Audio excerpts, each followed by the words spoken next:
In a sleek boardroom, a janitor shocks ruthless executives by freezing their empire's accounts, revealing he's the true owner. Like and subscribe to catch every twist in our latest thrilling story. Don't miss what's next. Monkey Eleanor Vance's voice sliced through the 47th floor boardroom, her blue eyes blazing as Solomon Carter, a 62-year-old black janitor, pushed his cleaning cart inside its wheels, screeching on the marble floor. The 8 executives, 6 men, 2 women, all white, dripping in tailored suits, burst into mocking laughter. "Wrong roommate," barked Richard Holt, the CFO, his Rolex flashing as he pointed at Solomon's faded uniform. "Take your broom and scamper back to the zoo." Margaret Klein, the COO, cackled, her red lipstick twisting into a sneer. "What's next? He'll start swinging from the chandelier." Solomon stood still, his broad shoulders squared, calloused hands gripping the mop handle. His weathered face betrayed no emotion, but his dark eyes burned. "Get out!" Eleanor screamed, slamming her fist on the mahogany table, her diamond bracelet clattering. "This is a billion-dollar merger, not a circus for filthy cleaners." The others piled on their voices, a venomous chorus. "You deaf old man," shouted Peter Yang, the CTO, usually reserved but now red-faced. "Crawl back to whatever hole you came from." Solomon stepped forward, undeterred, and pulled Eleanor's chair, the head of the table, out with a deliberate scrape. He sat his weight, making the leather creak. The room fell silent, shock replacing scorn. "What the fuck?" Richard exploded, leaping up, veins bulging. "You're sitting in her chair, you idiot!" Margaret's voice went shrill. "Security, drag this fool out before I have him arrested." Eleanor leaned forward, her face inches from Solomon's. "You're nothing," she hissed. "A nobody. Get up or I'll have you thrown off this building." Solomon's gaze locked onto hers, unyielding. He pulled a sleek phone from his pocket and spoke, his voice low, like thunder. "Lock all company accounts. Now." Phones buzzed across the table. Eleanor grabbed hers, her nails shaking as she read, "Account access denied." Her screams shattered the silence. "What is this? Who are you?" Richard rounded on Solomon, spitting as he yelled. "Some hacker! I'll bury you in court!" Margaret joined in, jabbing a finger. "This is a prank. He's nobody." "Check the records." Solomon leaned back, unfazed. "I'm Solomon Carter," he said, each word a blade. "I built Carter Enterprises. I own every cent you've stolen." Chaos erupted. "Liar!" Eleanor shrieked, hurling her phone at the table, thus shattering a glass pitcher. Water splashed across files as she lunged forward. "You're a janitor. This is my company." Richard grabbed a laptop, typing furiously, only to slam it shut when access revoked flashed. "He's locked us out," he roared, turning to Solomon. "I'll snap your neck!" Peter, frantic, dialed it, screaming, "Undo this now!" Margaret clawed at her tablet, muttering, "Fake. It's all fake." Solomon tapped his phone and the boardroom screen blazed with a document, "Sole ownership, Carter Enterprises, Solomon Carter founder." The executives froze, jaws slack. Eleanor's voice was a strangled gasp. "Forged. You can't fake your way into my empire." Richard charged, fist raised, but Solomon's stare stopped him cold. "This meeting," Solomon said, rising to his full 6'2", "was your final test. You failed the moment you opened your mouths." Flashback 5 years ago, Solomon, a billionaire who'd clawed his way from nothing, faked his retirement. Disgusted by corporate greed, he'd ceded visible control to Eleanor, posing as a janitor, to watch his board skimming profits, rigging deals, betraying his dream. Every slur, every theft he'd recorded. Tonight he'd end them. Eleanor's panic button triggered alarms and 4 security guards burst in, batons raised. "Grab him," she yelled, her voice cracking. Solomon moved like lightning, shoving his cart into the first guard, sending buckets crashing. The second swung a baton, but Solomon sidestepped, twisting the man's arm until he howled. "Stop him!" Margaret wailed, hurling a coffee mug that smashed against the wall. Richard tackled Solomon, screaming, "You're dead," but Solomon threw him off, sending the CFO sprawling into a chair. Eleanor, wild-eyed, grabbed a letter opener and lunged. Solomon caught her wrist, twisting until she dropped it, gasping. "You're done," he growled, shoving her back. The third guard charged, but Solomon ducked, slamming him into the table, papers flying. The fourth hesitated, eyes wide, as Solomon bolted for the door. "He's escaping!" Peter shouted, fumbling his phone. Eleanor clawed at the air, screaming, "I'll ruin you!" In the hallway, Solomon sprinted, alarms blaring, red lights flashing. He slid into the service elevator as boots thundered closer. Inside, he pulled a burner phone from his boot and dialed. "It's time," he said, voice steady. "They're finished." The doors closed, and he vanished. Back in the boardroom, Eleanor collapsed, muttering, "He can't be." Richard smashed a chair against the wall, roaring curses. Margaret dialed lawyers, investors. Every call failed. Peter stared at the ownership document, frozen. Solomon wasn't a janitor. He was their judge, jury, and executioner. Solomon Carter slipped out of the service elevator into the basement parking garage, his boots echoing in the dim concrete maze. The alarms from the 47th floor still wailed faintly above, but down here the air was thick with the stench of oils and exhaust. His burner phone buzzed in his pocket. They're mobilizing, a voice crackled. Lila, his former assistant, now his eyes and ears. Eleanor's already on the phone with someone dangerous. Solomon's jaw tightened. He'd expected this. 5 years of watching his board's greed had taught him they wouldn't go quietly. He moved fast, weaving between parked SUVs, his janitor uniform blending into the shadows. Above in the shattered boardroom, Eleanor Vance paced like a caged animal, her blonde hair disheveled, her voice a razor's edge, as she screamed into her phone, "I don't care what it costs. Victor. Find him and end him." Victor Kane, a mercenary with a rap sheet longer than the merger contract, grunted his agreement from a dive bar across town. "Old janitor, huh? Easy money." Eleanor slammed her phone down, turning to the others. "We're not letting some nobody destroy us." Richard Holt, nursing a bruised ego and a split lip from his tussle with Solomon, spat on the floor. "He's not nobody. That ownership document was real. We're screwed unless we act fast." Margaret Klein, still clutching her cracked tablet, hissed, "Then we bury him. Dig up dirt, frame him. Anything." Peter Yang, pale and sweating, shook his head. "He locked our accounts. It says it's airtight. We can't even pay our lawyers." Eleanor rounded on him, her eyes wild. "Then we use cash, you idiot. I have offshore accounts. We hire Kane, we find Carter, and we make him disappear." The room buzzed with desperate agreement, their voices overlapping in a frantic cacophony. Meanwhile, Solomon reached a rusted maintenance door at the garage's edge, slipping into an alley behind the skyscraper. Rain slicked the pavement, neon signs flickering overhead. Lila's voice came through again. "They're tracking your uniform's RFID tag. Ditch it." Solomon cursed under his breath, ripping off the gray jacket and stuffing it into a dumpster. Now in a plain black shirt and pants, he blended into the city's pulse. He needed to reach Lila's safe house, but first he had to shake any tails. He cut through a crowded night market, dodging vendors hawking noodles and knockoff watches. Behind him, Victor Kane's black sedan prowled the streets, his cold eyes scanning for Solomon. The mercenary's phone pinged with a signal from the RFID tag, still active in the dumpster. "Gotcha," Victor muttered, accelerating toward the alley. Solomon, unaware, reached a narrow street when a motorcycle roared from the shadows, its rider aiming a silenced pistol. Solomon dove behind a stack of crates as bullets splintered wood inches from his head. "Kane's men," he growled, recognizing the precision. He rolled, grabbing a metal pipe from the ground, and sprinted toward the bike. The rider fired again, but Solomon swung the pipe, catching the man's arm. The gun clattered away as the rider swerved, crashing into a pile of garbage bags. Solomon didn't wait. He ran, heart-pounding, as shouts echoed behind him. At the boardroom, Eleanor's phone rang. Victor's voice was curt.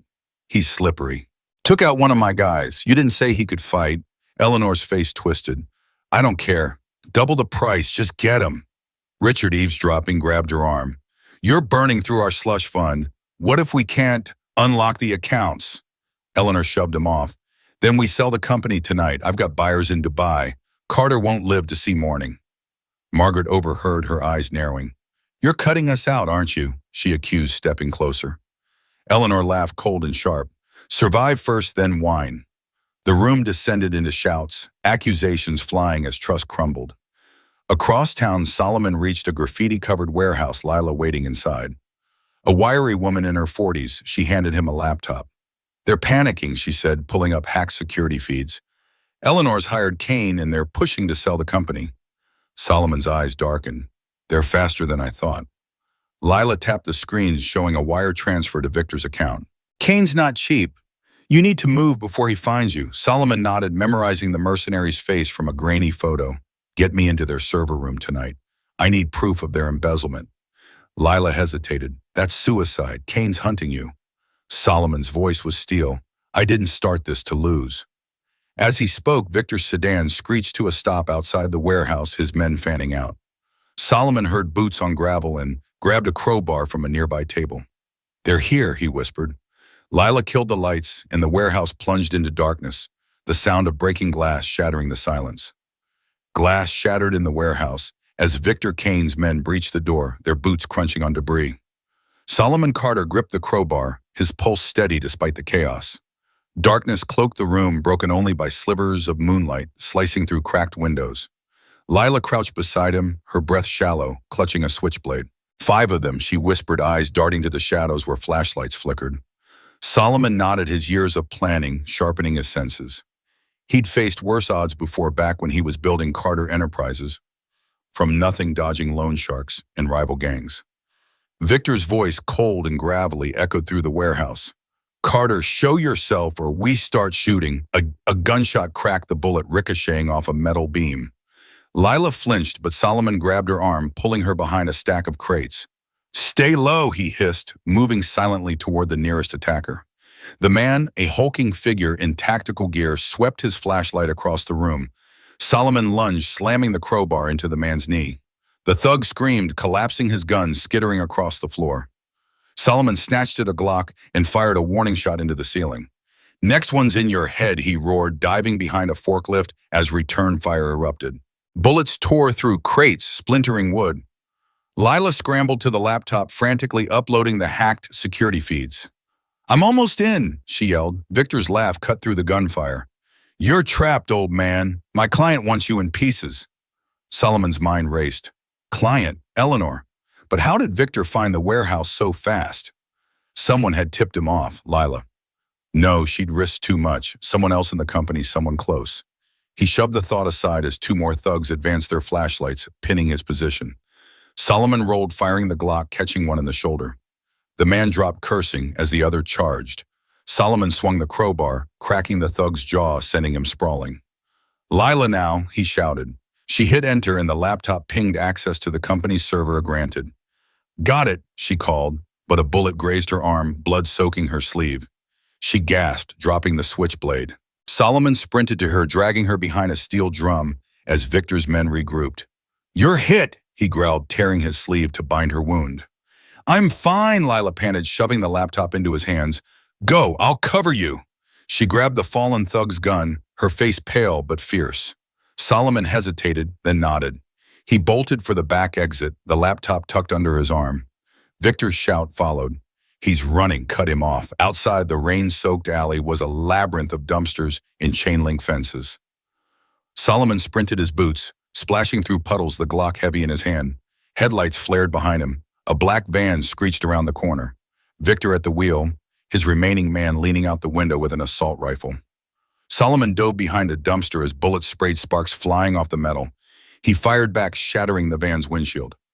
Victor swerved, cursing, but kept coming. Solomon ran, his lungs burning, cutting through a narrow side street. The van couldn't follow, but footsteps did. Victor's last thug, fast and relentless. Solomon spun, catching the man's arm mid-swing, slamming him against a brick wall. Who tipped you? Solomon snarled, twisting the thug's wrist until he yelped. Talk. The man spat blood, grinning. You're dead anyway. Check your own house, traitor. Solomon knocked him out with a fist to the temple, his mind reeling. Traitor.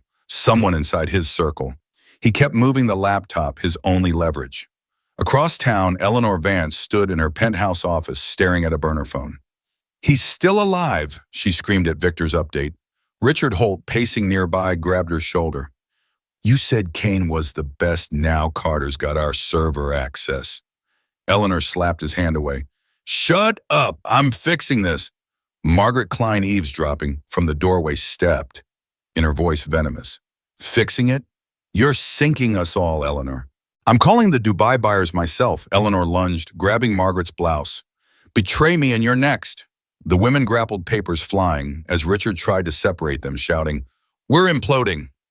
The phone buzzed Victor again. He's heading downtown. I'll have him by dawn. Eleanor's eyes gleamed. Do it. No mercy. Solomon reached a derelict payphone, rain dripping down his face. He dialed Lila, who'd escaped the warehouse. "You safe?" he asked. Her voice was weak. "Yeah, but they knew our location, Solomon. Someone's leaking." His fist clenched. "I know. Stay off the grid. I'm hitting their server room tonight." He hung up, the thug's words echoing. "Check your own house." He needed answers, but first he needed to survive. Headlights flashed again, Victor's van back on his trail. Solomon gripped the Glock and ran into the night, the city closing in around him. Solomon Carter crouched in the shadows of the Carter Enterprises skyscraper, the rain-slicked alley masking his breath. Midnight had passed and the city's pulse had slowed, but his heart hammered as he eyed the service entrance. The laptop from Lila, tucked in a waterproof bag, held partial access to the company's servers, enough to start digging. He needed hard proof of Eleanor Vance's embezzlement, proof that would bury the board for good. Victor Kane's van had lost him in the downtown maze, but Solomon knew the mercenary was close hunting. The thug's words, "Check your own house," gnawed at him. An insider had betrayed him, but who? Lila swore she was clean, and he believed her. Someone else, someone higher, was feeding Victor. Solomon pushed the thought down, focusing on the task. He jimmied the service door's lock with a tension wrench, the click barely audible over the rain. Inside the maintenance corridor was a fluorescent-lit tomb smelling of bleach and rust. He moved fast, his stolen security badge lifted from a guard in the warehouse chaos, granting access to the freight elevator. The 47th floor was his target, Eleanor's office, where the executive server hub lay. The elevator hummed, and Solomon checked the Glock, its magazine, down to 3 rounds. Enough, he hoped. The doors opened to a silent hallway, the boardroom's glass walls dark. He slipped into Eleanor's office, its minimalist decor, white marble desk, floor-to-ceiling windows gleaming under emergency lights. The server hub, a sleek black tower, hummed in a locked cabinet. Solomon knelt, pulling a USB drive from Lila's laptop. Her custom software could crack the encryption, but it needed time. He plugged it in the screen, flashing decryption 12 minutes. Too long. He scanned the room's senses razor sharp. A faint beep broke the silence motion sensors. He'd tripped one. Footsteps echoed from the hallway, heavy and deliberate. Security, or worse, Victor. Solomon grabbed a letter opener from the desk, tucking himself behind a bookcase. 2 guards entered it, radios crackling. "Perimeter breach, Sector 4-1, muttered, sweeping a flashlight. Solomon held his breath as the beam passed inches from his face. The guards moved to the server hub, spotting the laptop. "What the hell?" the second guard said, reaching for his radio.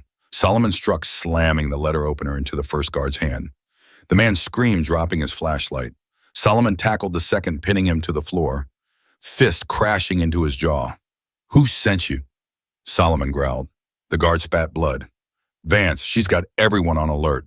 Solomon knocked him out, binding both with their own cuffs. The laptop pinged decryption 60%. He scrolled through files, offshore accounts, falsified reports, millions siphoned. Then a bombshell, a contract to sell Carter Enterprises to a Dubai-based conglomerate, signed by Eleanor, dated tomorrow. "She's gutting my company," Solomon muttered, rage boiling. The deal would erase his legacy, his life's work. He copied the files, but an alarm blared. Someone had found the guard's radio silent. Elevators dinged down the hall. Solomon yanked the USB, shoving it into his pocket, and sprinted for the stairwell. Boots thundered behind him. Victor's men, not guards. "He's here," a voice shouted, followed by gunfire. Bullets chipped the walls as Solomon dove down the stairs, taking 2 at a time. The laptop slowed him, but he couldn't lose it. At the 40th floor, he burst into an open-plan office, ducking behind cubicles. 3 men in tactical gear fanned out, led by Victor himself, his scarred face lit by a penlight. "Carter, you're cornered," Victor taunted, firing a burst that shredded a monitor. Solomon crawled, spotting a fire extinguisher. He grabbed it, yanking the pin, and sprayed a cloud of foam, blinding his pursuers. He bolted, smashing through a glass door to another stairwell. Victor's curses followed, but the foam bought seconds. Solomon hit the 30th floor, lungs burning, when a new sound stopped him, a chopper's rotors. A helicopter hovered outside its spotlight, sweeping the windows. Eleanor's voice crackled over a loudspeaker. "Give up, Carter, you're finished," she'd called in, every favor pulling strings Solomon hadn't anticipated. He fired his last 3 rounds at the chopper, shattering a window but missing the pilot. The spotlight pinned him, and Victor's men closed in from below. Solomon kicked open a maintenance closet, finding a ventilation shaft. He pried it open, crawling inside the laptop, scraping his back. The shaft was tight dust, choking his throat, but it led down. Minutes later, he dropped into a basement utility room, the chopper's roar fading. He checked the USB intact. The files were his weapon now, but Victor was still out there, and Eleanor was moving faster than he'd planned. Across town, Eleanor stood in her penthouse, watching the choppers feed on a tablet. Richard Holt hovered frantic. "He's got the server data, we're exposed," Eleanor slapped him. "Then we burn the servers, torch the evidence." Margaret Klein, silent until now, stepped forward. "You're insane. That'll bankrupt us." Eleanor laughed unhinged. "Better broke than in prison." Solomon, catching his breath, pulled his burner phone. Lila answered, her voice strained. "You get it?" she asked. "Yeah," Solomon said. "But we've got a mole, and Eleanor's selling the company tomorrow." Lila cursed. "Get to the safe house. We'll plan the next move." Solomon nodded, stepping into the rain, the city's lights blurring. Victor's van was out there, and the traitor was closer than he knew. Solomon Carter slipped into the safe house, a cramped apartment tucked above a laundromat, the hum of dryers masking his arrival. Rain dripped from his clothes as he set the laptop and USB drive on a rickety table. Lila, arm bandaged from the warehouse fight, handed him a burner phone. "You're trending on their internal chats," she said, her voice tight. "Eleanor's pushing the Dubai deal for noon today." Solomon's jaw clenched. The files he'd stolen proof of embezzlement in the sellout contract were damning, but exposing them required an audience. He needed an ally inside, someone untainted by the board's greed. His mind flashed to Ethan Reed, the youngest director, barely 30, who'd stayed silent during the boardroom mockery. Ethan's eyes had flickered with unease, not malice. "Get me Ethan's location," Solomon told Lila, who nodded, tapping her laptop. Across town, Eleanor Vance stood in a private suite at the Grand Meridian Hotel where the Dubai buyer's 3 sharp-suited men reviewed the contract. Her smile was a mask, hiding the panic clawing her chest. Richard Holt hovered, sweating through his tie. "Carter's got our files, Eleanor. If he leaks them, we're done." She spun, her voice a hiss. "Then we close this deal before he can. The servers are rigged to fry at 11 a.m. No evidence, no problem." Margaret Klein, pacing, snapped. "You're torching our leverage. Dubai's lowballing us because of this mess." Eleanor grabbed her arm, nails digging in. "Sign the papers or I'll make sure you take the fall alone." The room crackled with distrust, their shouts drawing glares from the buyers. Meanwhile, Solomon tracked Ethan to a downtown coffee shop, the kid nursing a black coffee, eyes darting nervously. Solomon slid into the booth, his bulk making Ethan flinch. "Relax," Solomon said, voice low. "I'm not here to hurt you." Ethan's hand shook. "You're him, the owner. They're saying you're a terrorist." Solomon slid the USB across the table. "This is the truth. Embezzlement, fraud, and a deal to gut the company. You didn't laugh with them, Ethan. Help me stop this." Ethan stared at the USB, then at Solomon's weathered face. "They'll ruin me," he whispered. Solomon leaned closer. "They're already ruined. You're not. Pick a side." Ethan swallowed, then nodded. "What's the plan?" Solomon outlined it. Crash the signing at the Meridian, broadcast the files to the shareholders via the hotel's AV system, and expose Eleanor before the deal closed. Ethan's access card would get them in. "It's risky," Ethan said, voice cracking. "They've got security everywhere." Solomon's eyes hardened. "Riskier to let them win." They moved fast, Ethan driving a borrowed sedan to the Meridian. Lila fed them updates through an earpiece. "Victor's team is patrolling the hotel. Be sharp." Solomon checked the Glock, 2 rounds left, and tucked the USB in his pocket. At the hotel, they slipped through a service entrance, Ethan's card bypassing the lock. The lobby buzzed with corporate types unaware of the storm brewing. They reached the AV room, a tech hub controlling the conference screens. Ethan hacked the system, his fingers flying while Solomon stood guard. "Almost there," Ethan muttered, uploading the files. A guard's voice crackled nearby, and Solomon pressed against the wall letter opener in hand. The guard passed, oblivious. The files loaded, ready to project. But as they moved to the conference floor, a low boom shook the building. Smoke billowed from the basement. Screams erupted, guests fleeing. Lila's voice crackled in Solomon's ear. "Victor's work. Small explosive meant to spook, not kill," Solomon cursed. The explosion was a distraction, forcing an evacuation. Eleanor was covering her tracks. He grabbed Ethan, pulling him through the chaos. "We're not done." They pushed against the crowd, reaching the conference room. The Dubai buyers were gone, but Eleanor stood at the podium barking orders to security. She spotted Solomon and screamed, "He's here! Shoot him!" Victor emerged from the smoke rifle raised. Solomon dove, shoving Ethan behind a table as bullets tore through chairs. He fired his last 2 rounds, grazing Victor's arm. The mercenary snarled, charging. Solomon tackled him, fists flying their brawl, smashing through a glass partition. Ethan scrambled to the AV controls, hitting play. The screens lit up, displaying the embezzlement, files, bank transfers, forged signatures, the Dubai contract. Eleanor's face paled as her voice echoed, recorded. "Burn the evidence." Guards hesitated, unsure who to obey. Solomon pinned Victor, knee on his chest. "Call off your docs," he growled. Victor laughed, blood on his teeth. Too late. She's got to back up. Eleanor bolted for the exit, clutching a tablet. Ethan sprinted after her, tackling her to the ground. The tablet skidded away, its screen showing a countdown, server wipe 3 minutes. Solomon dragged Victor up, twisting his arm. "Where's the server room?" Victor spat, silent. Solomon knocked him out, turning to Ethan. "We stop that wipe or we lose everything." They ran the hotel in chaos. Eleanor's screams fading behind them. The traitor's shadow loomed. Whoever tipped Victor was still out there, and time was bleeding out. Solomon Carter sprinted through the Meridian Hotel's basement. Ethan Reed at his heels, the countdown on Eleanor's tablet, 2 minutes until the server wipe burning in his mind. Smoke from Victor's explosion lingered, stinging his eyes, but he pushed forward, the USB drive, with the embezzlement files heavy in his pocket.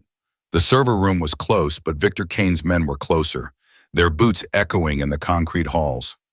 Solomon shoved Ethan into a utility closet, slamming the door as gunfire erupted, bullets pocking the walls. "Stay here," Solomon hissed, gripping the letter opener, his only weapon since the Glock ran dry. Ethan, wide-eyed, clutched the tablet. "You can't take them alone." Solomon's gaze was steel. "Watch me." He slipped out, moving like a shadow, and lured the 2 mercenaries toward a loading dock.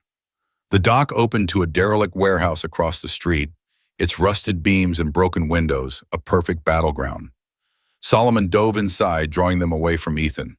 Victor Kane stepped from the darkness, his scarred face lit by a flickering bulb, a combat knife glinting in his hand. "No more running, Carter," he growled, tossing his rifle aside for the hunt. Solomon tightened his grip on the letter opener, circling. "You're just her dog, Kane. She's selling you out like the rest." Victor lunged, blade slashing. Solomon dodged the knife, grazing his arm, blood welling. He countered, stabbing the letter opener into Victor's thigh. The mercenary roared, tackling Solomon into a stack of crates, wood splintering. Fists flew. Solomon's cracked Victor's jaw. Victor smashed Solomon's ribs. They rolled across the concrete, blood and sweat mixing each blow, a testament to years of survival. Victor pinned Solomon, knife at his throat. "Why fight for a company you abandoned?" he spat. Solomon's voice was a rasp. "I built it for my son." "You wouldn't understand." Flashback, 20 years ago, Solomon, a rising tycoon, hid his identity to protect his family from enemies. His wife died in a suspicious car crash. His son, barely 10, vanished into foster care.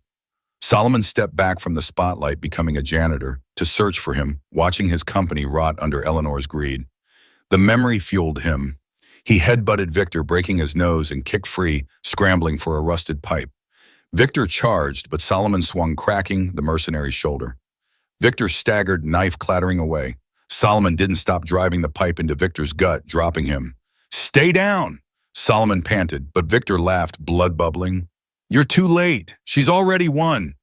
Across town, Eleanor Vance stood in her penthouse, screaming into a burner phone. The servers didn't wipe fix it. Her tech team scrambling reported Ethan's interference. Richard Holt grabbed her arm. "Carter's got the kid helping him." "We're exposed." Eleanor shoved him into a wall. "Then we flee. Dubai's wired the deposit. Grab it and run." Margaret Klein, overhearing, drew a hidden pistol. "You're not cutting me out, bitch." Eleanor froze as Margaret fired a warning shot, shattering a vase. "We split the money or you're dead," Margaret snarled. The room descended into chaos, trust gone, as Richard dove for cover. Back at the warehouse, Solomon tied Victor's hands with a frayed rope, leaving him slumped against a crate. He grabbed the mercenary's burner phone, finding a text, "Carter at Meridian. Kill on sight." The sender's number was unfamiliar, not Eleanor's. The traitor was someone else, someone deep in his circle. Solomon's chest tightened. He sprinted back to the hotel, rain soaking his torn shirt. Ethan met him at the loading dock, tablet in hand. I stopped the wipe, Ethan gasped, but the files are still uploading to the shareholders. We need to get to the conference room. Solomon nodded, but headlights flared another van, more of Victor's men. He pushed Ethan behind a dumpster, grabbing a crowbar from the dock. The van screeched to a stop, 3 thugs piling out armed with pistols. Solomon moved first, smashing the crowbar into the nearest man's wrist bones, cracking. He ducked a gunshot, tackling the second into the van's hood, denting it. The third fired the bullet, grazing Solomon's shoulder. He roared, swinging the crowbar, knocking the man out. Ethan scrambled into the van, hot-wiring it. "Get in," he yelled. Solomon dove inside, and Ethan floored it, tires screeching as they sped toward the hotel's main entrance. The conference room was their last stand: expose the files or lose everything. Eleanor's penthouse was a war zone, Margaret and Richard now grappling over the pistol papers and glass everywhere. Eleanor slipped out, clutching a laptop with the Dubai funds, her empire crumbling. Solomon, bloodied but unbroken, gripped the crowbar, ready for the final push. The traitor's shadow loomed, and the clock was ticking. Solomon Carter gripped the crowbar as Ethan Reed swerved the stolen van through downtown traffic horns, blaring the Grand Meridian Hotel looming ahead. Blood seeped from his shoulder wound, but adrenaline dulled the pain. The USB drive in his pocket held the truth, Eleanor. Vance's embezzlement, the Dubai sellout, and the shareholder meeting was his chance to end her. Ethan's knuckles whitened on the wheel. "The upload's at 90%. If we don't get to the conference room, the files won't hit the screens." Solomon nodded, scanning the rear view. No vans, but Victor Kane's men couldn't be far. The traitor's text on Victor's phone, "Someone close," not Eleanor, gnawed at him. Time was running out. They screeched into the hotel's valet lane, abandoning the van as security shouted. Solomon barreled through the lobby, Ethan trailing his access card, flashing to bypass turnstiles. The conference room buzzed with over 100 shareholders' suits, murmuring, unaware of the storm coming. Eleanor stood at the podium, her blonde hair perfect, despite the chaos, pitching the Dubai deal with a serpent's charm. "This merger secures our future," she declared, her smile tight. Solomon burst through the doors, crowbar in hand, blood staining his torn shirt. Gasps rippled through the crowd. Eleanor's eyes widened, then narrowed. "Security arrests this terrorist," she screamed, pointing. 4 guards charged, batons raised. Solomon swung the crowbar, cracking one's arm, sending him sprawling. Ethan dove for the AV controls, plugging in the USB.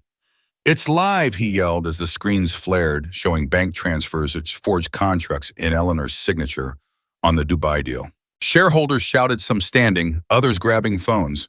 Eleanor lunged for the podium mic, her voice shrill. "This is a lie. Carter is a fraud, a disgruntled employee framing me." She gestured wildly, her composure cracking. "He's been extorting us for years." Murmurs grew. Some shareholders hesitated, swayed by her desperation. Solomon shoved a guard aside, climbing onto a table, his voice booming. "I'm Solomon Carter, founder of this company. She stole millions, betrayed you all, and tried to sell your shares to Dubai for pennies." He held up the USB. The crowd's eyes locked on him. A shareholder? A gray-haired woman stood. "Prove it, or you're just a madman." Before Solomon could respond, Eleanor laughed unhinged. "He's got nothing. A janitor's delusions." But Lila's voice crackled through Solomon's earpiece. "Play the recording, now." Solomon pulled his burner phone, patched it to the AV system via Ethan's quick hack, and hit play. Eleanor's voice filled the room, cold and damning. "Burn the evidence. Carter's finished." Gasps turned to roars. Shareholders surged forward, demanding answers. Eleanor's face drained of color. "That's fake," she screamed, but the crowd drowned her, some yelling for police. Richard Holt in the back tried to slip out, but shareholders blocked him, shouting, "Traitor!" Margaret Klein cornered, hurled a chair at a guard, screaming, "I'm not going down for her." Chaos erupted. Tables flipped. Fists flew as security struggled to contain the mob. Solomon jumped down, grabbing Ethan. "We need to secure the server room. They'll try to wipe it again." But a new voice cut through, a man in a tailored suit, mid-40s, stepping to the podium. "Enough," he barked. It was Daniel Voss, the company's legal counsel, rarely seen but powerful. "Carter's telling the truth. I've seen the files." The room stilled, shocked. Solomon's eyes narrowed. "Voss, then?" The text on Victor's phone flashed in his mind. Voss had access motive. Was he the traitor? Voss continued calm. Eleanor's actions are criminal. I moved to suspend the board effective now. Cheers erupted, but Solomon grabbed Ethan, pulling him toward the exit. He's covering his tracks, Solomon whispered. Stay sharp. Outside, police sirens wailed, closing in. Eleanor, cornered by shareholders, clawed at a guard's gun, shrieking, I built this company. She fired wildly, the bullet shattering a chandelier, glass raining. Solomon tackled Ethan to the floor, shielding him. Guards swarmed Eleanor, cuffing her as she kicked and screamed. Richard and Margaret were dragged out, faces pale. Solomon rose, blood and glass, crunching under his boots, and sprinted for the server room with Ethan. Voss's sudden support didn't add up. In the basement, they found the servers intact, Lila's remote lock holding. Ethan checked the system. The files are safe, and the shareholders have copies. Solomon nodded, but his gut churned. Voss's voice, his timing, it was too clean. He pulled the burner phone, texting Lila, check Voss. He's dirty. The police stormed the hotel, and Solomon slipped into the shadows, Ethan at his side. Eleanor's empire was crumbling, but the traitor was still out there, and Solomon's fight wasn't over. The crowd's cheers faded behind him, replaced by the city's pulse, cold and relentless. Solomon Carter stood in the shadows of the Carter Enterprises lobby, the morning sun glinting off the glass walls, casting fractured light across the marble floor. The chaos of the shareholder meeting lingered, Eleanor Vance's screams, the shattered chandelier, the police hauling her away in cuffs. Richard Holt and Margaret Klein were detained, their empires of greed reduced to case files. Yet Solomon's chest tightened. Daniel Voss, the legal counsel who'd backed him, was the traitor, he knew it. The burner phone text to Victor Kane, the too-perfect timing of Voss's support, pointed to a snake in the grass. Solomon gripped the USB drive, its files now public, exposing the board's crimes. But this wasn't over. He needed to rebuild his company and find his son lost to him for 20 years. Ethan Reed, bloodied but unbowed, joined him, clutching a laptop.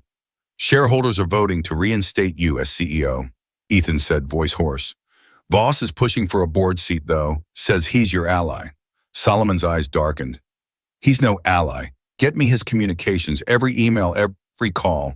Ethan nodded, slipping into a side office to hack the system. Solomon moved to the executive floor, where employees buzzed, whispers of the janitor who owned it all, spreading like wildfire. He entered the boardroom, now quiet, the table scarred from yesterday's melee. A young assistant, Clara, approached, hesitant. Mr. Carter, the police want your statement. And there's a man claiming to be your son. Solomon froze, heart pounding. Where Clara pointed to the lobby, Solomon sprinted downstairs, shoving through a crowd of reporters. A man in his 30s, tall, with Solomon's broad shoulders and dark eyes, stood by the reception desk, clutching a faded photo. I'm Michael, he said, voice trembling. I saw you on the news. Mom's photo. It's you. Solomon's knees buckled. Flashback, his wife's death. Michael taken by social services. Solomon's search through foster homes, always one step behind.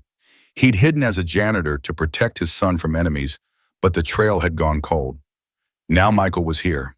Solomon pulled him into a crushing embrace, tears burning. I never stopped looking, he whispered. But danger loomed. Ethan burst in, laptop in hand. Voss was behind everything. He tipped Victor, funneled money to Eleanor, planned to take over after the Dubai deal. Solomon's fists clenched. Where is he? Ethan pointed to the executive elevator, just as Voss stepped out, flanked by two hired thugs. Carter Voss sneered, drawing a pistol. You should have stayed a janitor. The lobby erupted, employees screamed, reporters dove for cover. Solomon tackled Michael behind a pillar, bullets sparking off marble. Ethan threw a fire extinguisher foam, blinding one thug. Solomon charged, wrenching the pistol from Voss's hands, slamming him into the glass wall cracks, spiderwebbing. Why? Solomon roared. Voss laughed, bloodied. Power.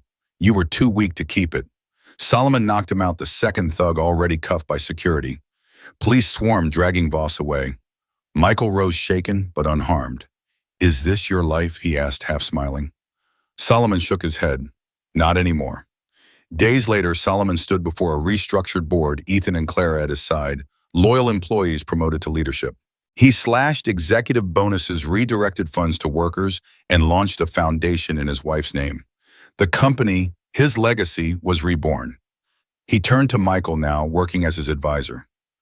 This is for you, Solomon said, handing him the original company charter. Michael grinned. We've got work to do, Dad. At night, Solomon visited Eleanor's cell, her empire gone, her spirit broken. You lost because you forgot who built this, he said, walking away. Voss's trial loomed, his betrayal exposed by Ethan's hacks. Solomon stood on the skyscraper's roof, city lights sprawling below Michael at his side. I hid to find you, Solomon said. Now we build together. Michael nodded, and they faced the horizon, unbroken, unstoppable.